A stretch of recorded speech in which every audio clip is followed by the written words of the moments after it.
Les saluda el ingeniero Paul Medina de la empresa Active Engineering y en esta oportunidad hablaremos acerca de la definición del trazo de ruta asociado al diseño de líneas eléctricas de alta y media tensión.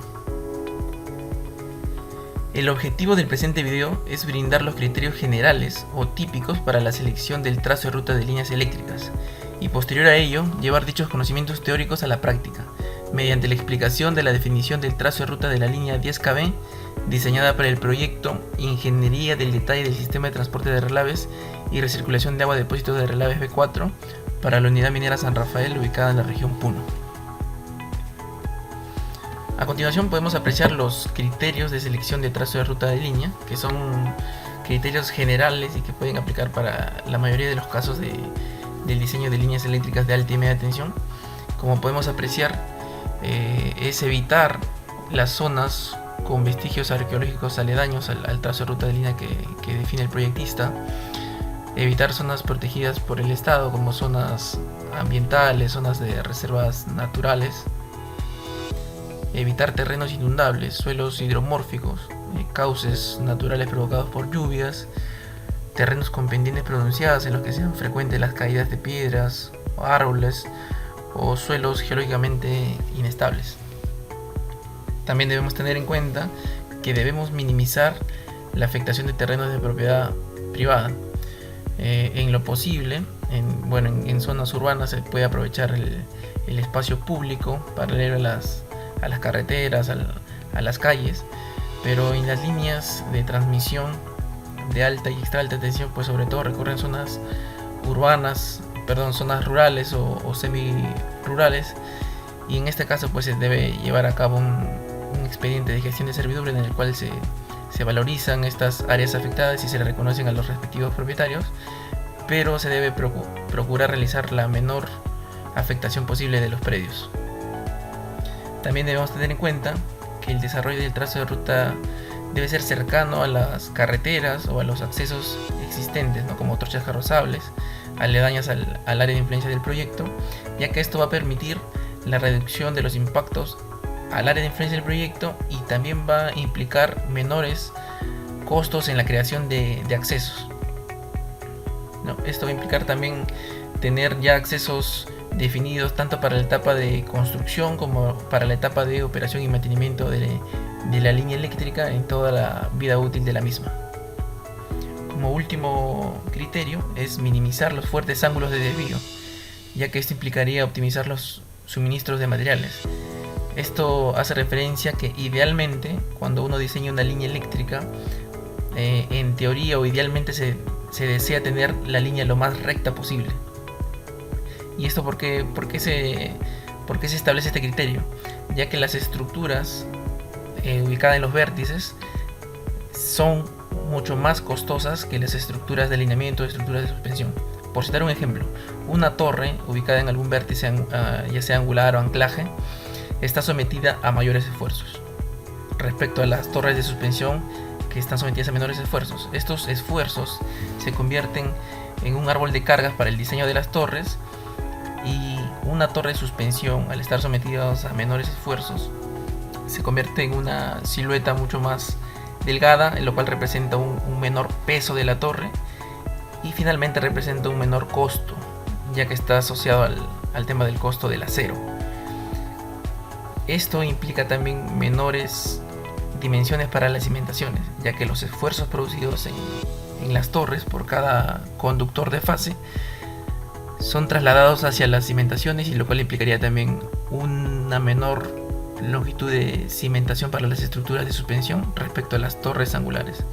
Entonces, evitando unos fuertes ángulos de desvío, se limitan la cantidad de torres ubicadas en los vértices, y esto implicaría una optimización en el costo de suministro de la línea eléctrica y por ende una optimización del costo total del proyecto. A continuación mostramos un trazo de ruta en Google Earth. En este caso nosotros podemos apreciar que la línea eléctrica proyectada es la que se muestra en color azul, y también hemos podido proyectar la línea en color verde que representa la línea eléctrica en 10 kV doble terna existente en el área de influencia. Entonces, ¿cuál es el procedimiento para diseñar una línea? Normalmente el cliente te entrega una información base, como puede ser por ejemplo el trazo de ruta de la línea existente, líneas o redes en media tensión subterráneas o aéreas existentes. Te puede también entregar el área de concesión minera, diversos documentos que a ti te pueden ayudar a plantear previamente un trazo de ruta de línea en gabinete o en oficina. Entonces, a continuación vamos a mostrar un flujograma en el cual se aprecia todo el proceso del trazo de ruta de línea. En este flujograma podemos apreciar lo que les mencionaba. Este flujograma representa la definición del trazo de ruta de línea y también parte de las actividades de campo que comúnmente se realizan para este tipo de diseños. Como primer hito tenemos la evaluación de alternativas planteadas en gabinete. Es lo que les mencionaba. Uno como proyectista recibe toda la información posible por parte del cliente para definir alternativas en gabinete que posteriormente se validan en la etapa de visita a campo. Entonces, para definir estas alternativas debemos tener en cuenta la evaluación del trazo de ruta de línea, el ajuste, la definición de los vértices, la inspección visual y registro fotográfico, la evaluación de la ampliación o la sala de control o nueva subestación de potencia. Esta tarea hace referencia al punto de suministro eléctrico. Debemos tener en cuenta a qué subestación o si se requiere algún tipo de ampliación de una sala de control de la cual surgirá esta línea eléctrica proyectada, el uso del GPS y el recorrido a pie a lo largo de la línea proyectada en gabinete, y uno en el recorrido va haciendo los ajustes necesarios de los vértices. Como última tarea es el procesamiento de la información durante la actividad de campo. Nosotros en nuestra visita a campo debemos definir ahí mismo el trazo de ruta de línea. Es por eso que esta actividad tiene que hacerse en paralelo a la visita del área de influencia. ¿Y por qué tenemos que realizar este procesamiento de forma paralela? Ya que las demás subespecialidades o el resto de actividades de campo dependen necesariamente del trazo de ruta de línea que nosotros definamos. Entonces, en este hito número 1 debemos tener definido el trazo de ruta de línea sí o sí. Posterior a ello, podemos realizar las mediciones de resistividad en cada uno de los vértices que ya se han definido en el trazo de ruta de línea. En esta etapa de medición de resistividad se puede levantar un registro fotográfico, la propia realización de mediciones en los vértices definidos, el uso del GPS, del telurómetro, de los accesorios para el tema de mediciones de resistividad del terreno, y el procesamiento de la información lo podemos realizar tranquilamente de retorno a oficina, ¿no? Lo importante es levantar los valores asociados a las mediciones de resistividad y los registros fotográficos.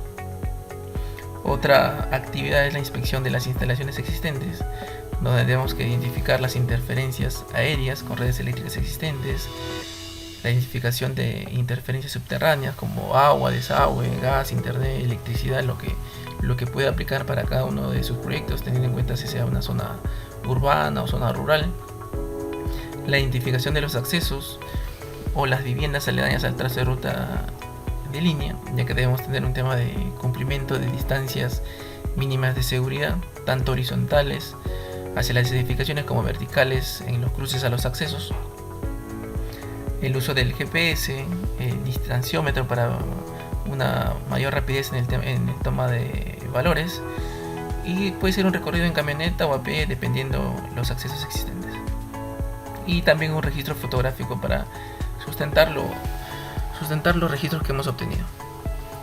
Un tema de empadronamiento también es otra actividad en el cual se tiene que hacer un recorrido del área de influencia, una identificación del tipo de vivienda, conseguir datos del responsable de familia, una evaluación del estado del predio, y en caso de líneas eléctricas de alta tensión pues se realizan, dependiendo de los casos, un acuerdo preliminar de servidumbre, o si está en el contrato, realizar el tema de gestión de servidumbre de manera integral, ¿no? Valorizando las áreas o hectáreas afectadas para un posterior acuerdo económico de los terrenos que se deben comprar por el tema de franja servidumbre de las líneas y por la ubicación de las torres o de las estructuras proyectadas. Acá no se logra apreciar, pero también hay otras actividades, como por ejemplo el levantamiento topográfico, que también es una actividad dependiente de la definición del trazo de ruta de línea, que es como primer hito y fundamental. También tenemos el tema del estudio de suelos, que como actividad de campo se representa con la ejecución de calicatas en cada uno también de los vértices definidos en el trazo de ruta de línea. También tenemos la identificación de aspectos ambientales asociados a lo largo de la línea proyectada. También la identificación de zonas arqueológicas a lo largo de la línea eléctrica proyectada. Una vez realizado todas estas actividades de campo, se retorna a oficina y se realiza la compatibilización y el ajuste de las alternativas planteadas previamente en gabinete. Entonces, ajustando la información recogida durante las actividades de campo, se determina el trazo de ruta de línea final. En este caso podemos apreciar el trazo de ruta final para el proyecto desarrollado en la unidad minera San Rafael. Podemos apreciar la línea de color azul, que es el trazo de ruta de línea definido. En la etapa inicial del video explicamos aspectos o criterios de diseño generales para la mayoría de casos de líneas eléctricas, pero les muestro a continuación algunos criterios específicos para el proyecto que hemos desarrollado en la región Puno. Tenemos, por ejemplo, la línea eléctrica doble eterna 10 kV existente, que es la que se puede apreciar en color gris. Entonces, para mantener la forma simétrica de la línea proyectada, hemos aprovechado el trazo de ruta de la línea existente para tratar de mantener en lo posible el paralelismo de la línea y así mantener una forma simétrica de la línea que se va a construir. El área de concesión se puede apreciar también en color negro. El límite de propiedad de la unidad minera, para tener en cuenta nuestro trazo de ruta de línea no se ve afectado no afecte a propiedades privadas externas al área de concesión de la unidad minera.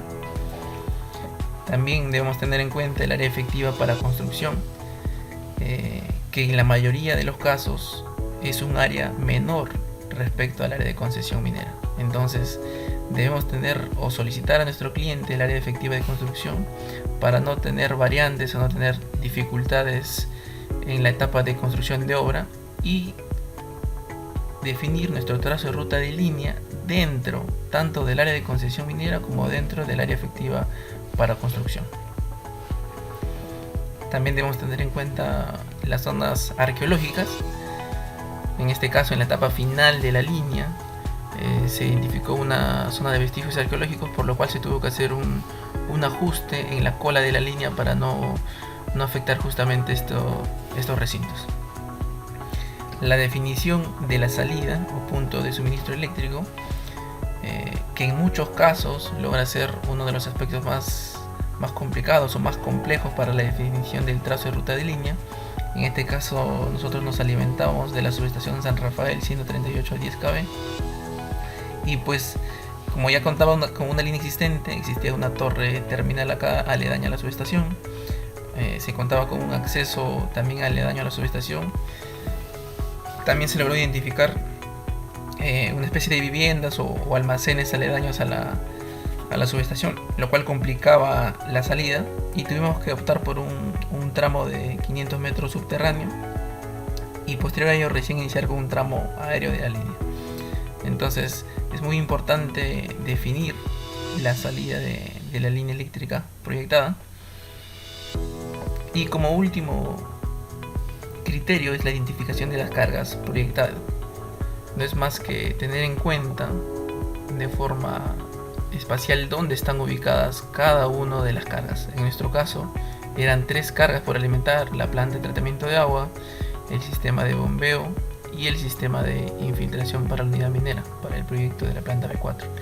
Entonces, como podemos apreciar, se trazó una línea lo más recta posible y aledañas a las 3 cargas, para así optimizar el diseño de la línea eléctrica proyectada. Entonces estos son aspectos específicos que aplicaron para nuestro diseño de esta línea en Discovery.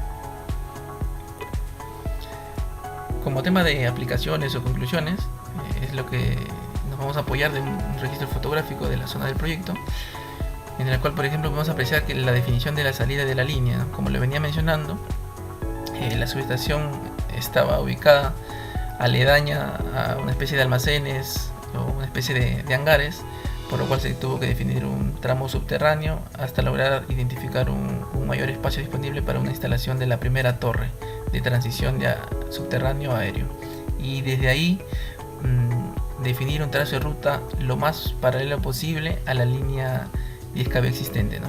Como le hemos explicado en la lámina anterior. El tema de definición de vértices en campo, con el uso de un GPS.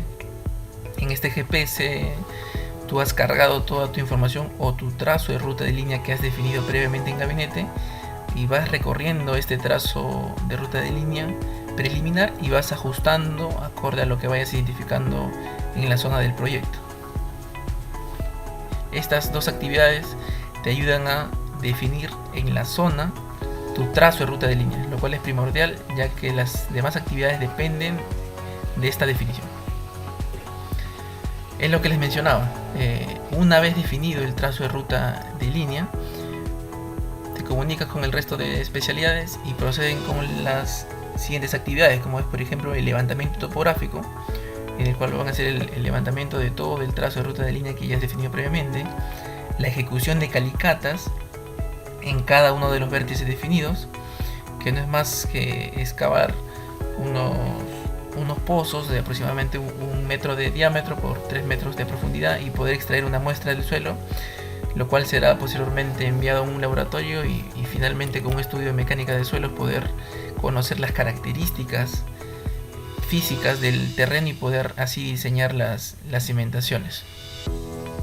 Y también se aprovecha para realizar las mediciones de resistividad también en cada uno de los vértices definidos, con el uso de un telurómetro y de 4 picas de cobre. Se realizan las mediciones de resistividad y posteriormente se realiza el procesamiento ya en oficina un poco más tranquilo, lo cual te ayudará pues a determinar tus rangos de resistividades encontradas en el proyecto, y finalmente lo vas a reflejar en el diseño de tu sistema de puesta a tierra, ¿no? Que, por ejemplo, para postes de concreto de acero puede convertirse en un diseño de un electrodo vertical acompañado de un contrapeso horizontal, y para el caso de torres de acero podremos definir para cada pata un sistema combinado entre contrapesos y electrodos verticales.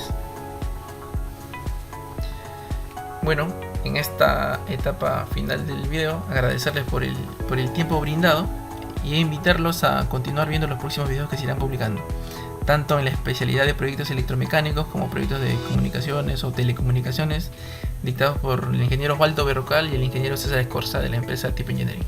Muchas gracias.